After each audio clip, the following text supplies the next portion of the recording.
Yes. Mics, are they set to 3? Mine's set to 3. Can everyone else hear me okay? Yes, can hear you fine. Yeah, everyone else can hear me. What did you do? I made them both hosts and I thought I'd give them megaphone.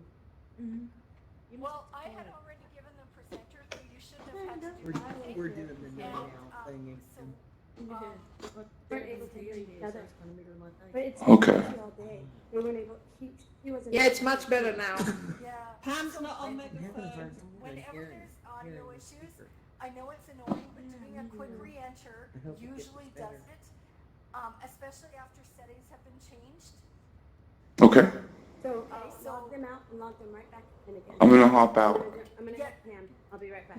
I'm out. Yep. Just under settings, just go to settings, and in the middle of the page on the general tab, just hit re-enter, and you should be good.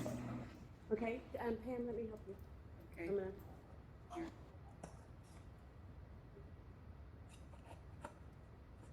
Enter you.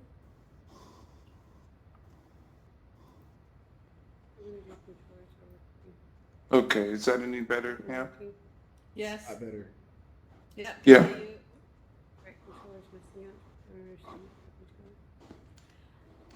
Tap on the joystick if the controller is missing. Tap on it. Happens to my Quest all the time. I tap down on my controllers and the Quest recognizes them. It recognizes it and then it does it. I'm gonna re-enter her real fast. We'll be right back. Yep. Okay. Great. So thanks everyone for your patience here.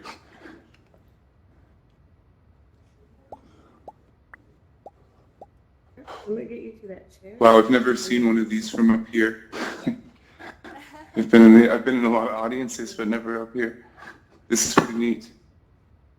Get you sitting down.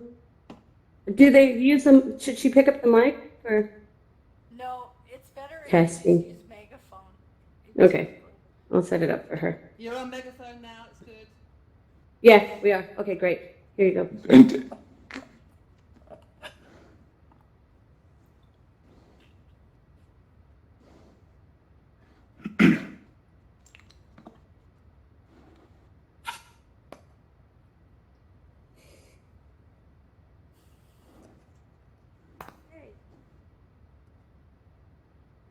hi Pam, can you hear me okay now? Yes, that's much Ah. better. We just need to Fantastic. re-enter. Okay, Great. great. We're rolling. First thing we're gonna do is get a photo, right, Donna? Yes. Thank you all for coming. This is going to be a great talk. And since they have a seated area, I'm going to ask everybody to come. Donna, can we put them all right in front of the stage? Yeah.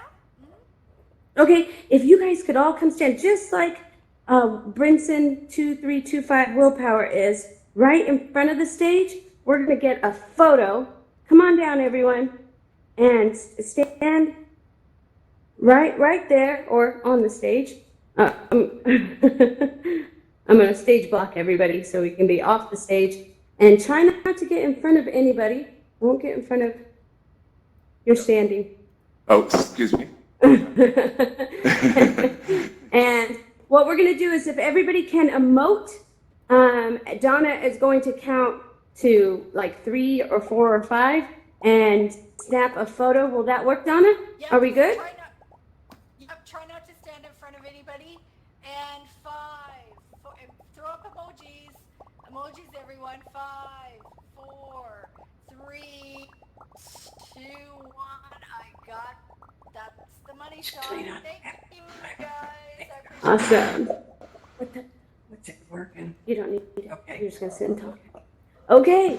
If everybody will take a seat, I'd like to introduce our first keynote of today, Miss Pam Iron, and she will be interviewed by Andrew Dayton, a citizen of the Cherokee Nation. They're actually both citizens of the Cherokee Nation, and they're going to be talking about Pam and her work with the American Indian Resource Center and all of the virtual reality emerging technology that she has brought to Northeast rural Oklahoma and Cherokee Nation. So without further ado, this is Andrew Dayton, and he'll be interviewing Pamela. Okay, so lots of going to clap, and I'm going to mute all of you. And here we go.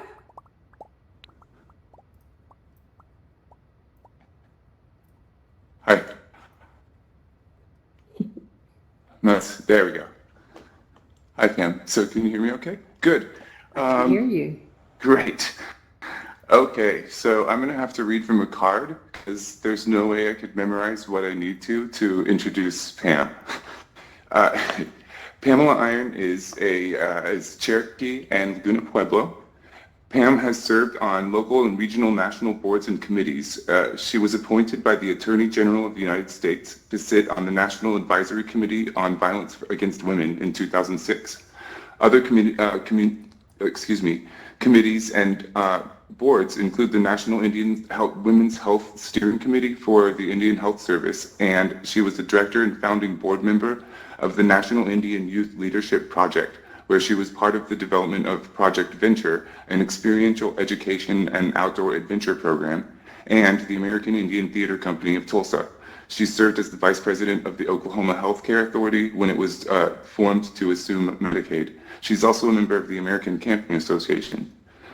Currently, she administers 2 nonprofit organizations and provides leadership for Camp Sevenstar, where we're talking to you from today. Ms. Iron enjoys mentoring her grandchildren and the outdoors, including camping, hiking, foraging for wild plants, and traditional encampments. It is my honor and privilege to introduce Ms. Pamela Iron. Hello, Andy. It's really an honor to be here. Osio Tohija. My name is Pam Iron. My Indian name that was given to me by my grandfather is Hanete, and that means blue cloud. My grandfather was Laguna Pueblo, born in the late 1880s, and my grandmother was Cherokee, and she was born about the same time. They came into this century as young people, and they experienced quite a few changes in their life over that period of time, as I have also. When I was just little, I knew that I wanted to make a difference in the world, and I love the outdoors. I was born loving the outdoors, and I really enjoy that part of my life. I see myself as my identity is an Indian activist.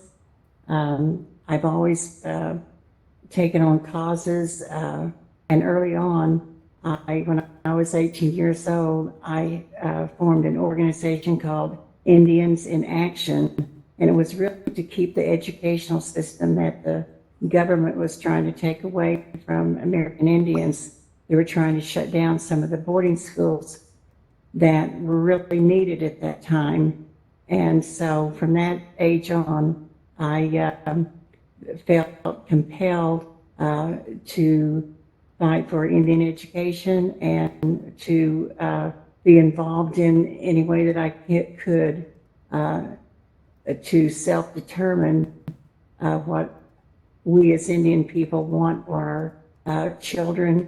And by the way, our children are very precious to us. And the elders always say that when the children speak, we should listen. So I've always felt good about that, and that's how I have determined the services and all of the work that I've been doing. Oh, thank you very much. I wonder if you could tell us about the American Indian Resource Center and how it is that you came into VR. Okay. And how the, yeah, thank you. That all, Yeah. yes, the American Indian Resource Center was formed in 1983, and it was primarily to promote, of course, Indian education and to work with communities so that parents could determine the type of education that they wanted for their children instead of the outside people telling us what we should have. we provided technical assistance to parent groups so that they could make that determination. So, you know, Indian people, a little bit of Indian humor, Indian people used to line up at the forts. Now we write proposals. And with that, we wrote quite a few proposals at American Indian Resource Center. And each time we do that, we go out into the community and ask the teachers and ask the different people, what are the needs? And so we went to this one school, and they had set up a large TV with a camcorder and a laptop, and they called it virtual field trips. They would use National Geographic, and they'd take trips through the Grand Canyon. They would read books, and then they would interview the author. And this was the beginning of their virtual reality program. So we thought, hey, that was really keen. So we really needed that for the rest of the 40 schools that we were serving. So that was the first thing that we did, was to get this into the schools. And when we did this, it was kind of like, okay, now we need a curriculum. We need to be able to have the teachers know how to access these field trips. And one day we went to a conference, and that's where we met Dr. Dayton, Angelina Dayton, and we were introduced to virtual reality through her workshop. So we went back and thought, okay, we've got to do more than what we're doing with the big screen TVs. And so that's how we got into the virtual reality. Was Dr. Dayton came and started working with us, and we developed a curriculum, and we have started working and setting up a spatial network. Yeah, thank you for that. Actually, we're talking to you from that network today. So a lot of the people in the audience today are thanks to Pam, who she had 20 quests the day they were dropped. So she had them in the field on the day they were available. So yeah, thanks, Pam. I wonder if you could tell us now though about the camp. So we're also at an outdoor experiential learning center here, which is part of your vision for connecting all of this together. Could you tell us a bit about that? Yes, I'd like to tell you, but one of the things I would like to say that just for you in the audience, just to let you know that I was born before TVs were invented. I was born before the internet. I was born before fax machines.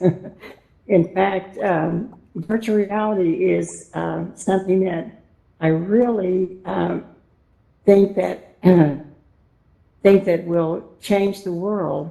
And so that's why, and I encourage other elders as myself to really look at this type of networking with their youth, because I know this is so important, and we can preserve our culture by doing this. So, okay, Andy, I'll go into telling you about Camp Sevenstar. We had a program called Project Venture, or still have that, and we were going out and renting camps to take our children to, for them to develop different types of outdoor experiential learning. And so we happened to be brought to Camp Sevenstar, and it was as I told Andy earlier, we looked at it and thought, oh, it was kind of run down and deserted. And I said, it needs a mother, it needs a sister to take care of it. So 2 years we were able to acquire this camp through a lease, a 25-year lease with the Corps of Engineers. And we never looked back. We just kept building and working with it. And we decided we really needed a spatial lab here at camp so that we could combine outdoor education and preserving our culture through virtual reality in our spatial network.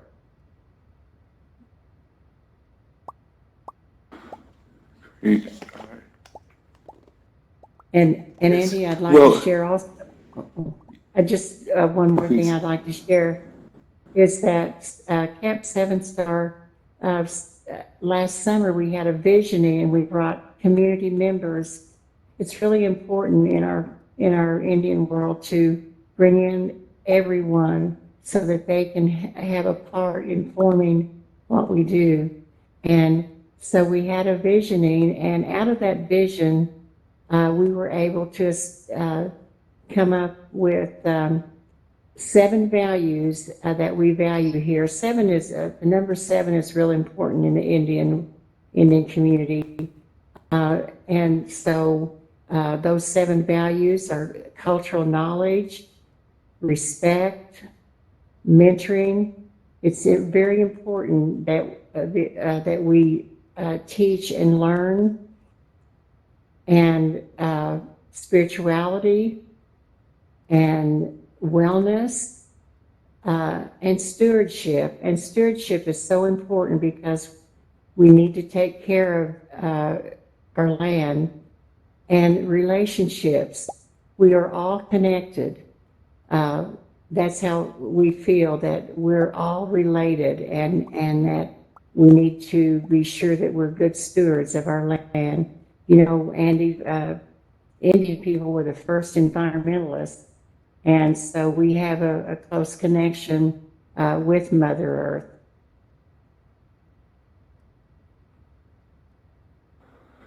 Yeah, Pam, I can't imagine following that with a question. I wonder if we want to open up for the audience, or if there's. Sure.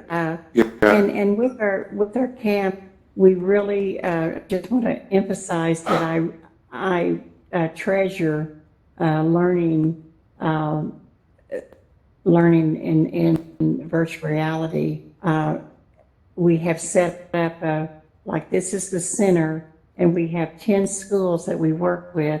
We'll eventually work with. Right now, we have 2 going strong, and we're so proud of this spatial lab here at our camp, because it really embodies emerging technology. And for a rural area such as ours, where some places don't even have running water, it's really important to embrace this and help get it out into all the rural communities of northeastern Oklahoma. Yeah. During the conference, some of the parts of it are in Engage, and so if you pop into some of the other things we're hosting, we might have a chance to share with you some of the slides and different parts of the experience that we've been building here, including, which I think is a great example of what you're talking about. Throughout the last part of last year, we've worked in partnership with local high school, so a teacher and a few students, and we've managed to work in VR completely, in Neos VR, to build models of a sample process by which we hope to continue to scan and document cultural practices, artifacts, and put those into a VR repository. If you get a chance to pop over to Neos, right now it's tentatively called the Cherokee Village until Pam and the group get a chance to give it a proper name. But what we have there are 3D models of some of Camp Sevenstar. We've got a lot of features here which are synchronized nicely with game building and world design, like our ropes course, the archery range, and all of these things we've been working to scan and then make available in social VR. Yeah, and that's thanks again to Pam. So we've been working on it for what, a year, Pam, now? Yes. Yeah. Okay, so thanks for that. Yeah. Okay. Are we going to open I up the question? Yeah, I'm not the timekeeper, but Or I is feel it like we the time? probably are at the edge of time here. Yeah, we did, wait, let me make sure you guys know who. Oh, and if I'm not mistaken, is Pam's grandson here in the audience? Elisha's not in right now, but Okay, but he's in the around. front row is Yeah. Kayla Jumper, and she is the benefactor of headsets at her school as part of the Sevenstar Spatial Network and the contracts with the American Indian Resource Center in a rural community, and she will be speaking next. And so there, many of the students that are participating in headsets that, like you said, that were given by the American Indian Resource Center out here in Oklahoma. And so we could probably take a question if there's a question and you would like to raise your hand, but do we have that function? I have it up. I don't see any audience hand raised. No hands up, okay. No. Pam will be available at the social events to speak more with anybody who is interested in knowing how she set up the spatial network, her vision, how we've been able to make a difference in Cherokee Nation and rural northeast Oklahoma.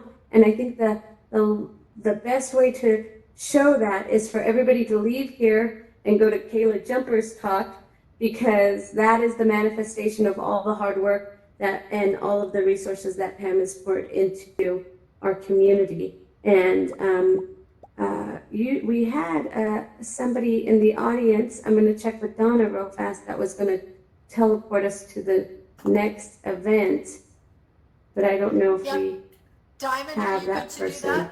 Donna may have already left. Okay, thanks. Actually, Donna, Diamond and Serenity, if do you we guys have both, are we going to portal to the next event?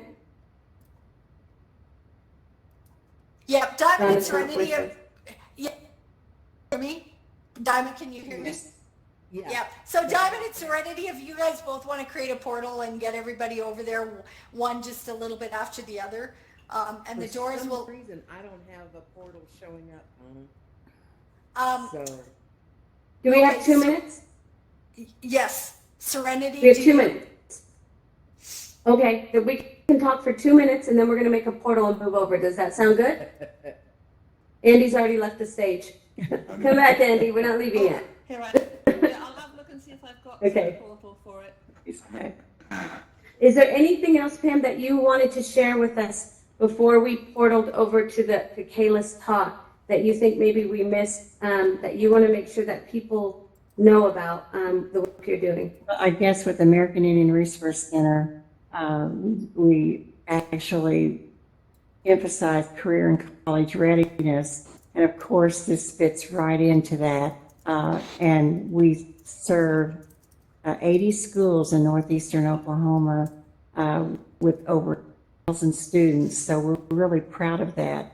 It's unbelievable. I didn't, when I started counting it up, I was really shocked that we were able to do that in the last 5 years. And one of our programs is 25 years old, so we're really proud of being a part of helping in the educational achievements of students here in northeastern Oklahoma. I would just like to highlight that part of the job readiness that's occurring is that using emerging technology to preserve culture and revitalize culture, which gives a purpose to the learning because it connects people to their heritage, and it also takes the heritage into the future. And so there's more than just job readiness, but really a connection. And we got our portal going And now. okay, but if I could, before anyone goes, we need to thank you, the VR lady. So in order to get this Sevenstar Spatial Network working, this woman personally drives hours and hours and hours across the Cherokee Nation, which is a huge place, to make sure that people have their headsets there. And so I can't, we just have to thank you for all of this. Thank you. It's my pleasure. Everybody have fun and jump into a portal. You over there at Kayla's talk. Got it. Eric, yeah. Got two of them going down. You just point, Oh. Pam, you just point and it'll take us There we there. go. That's okay.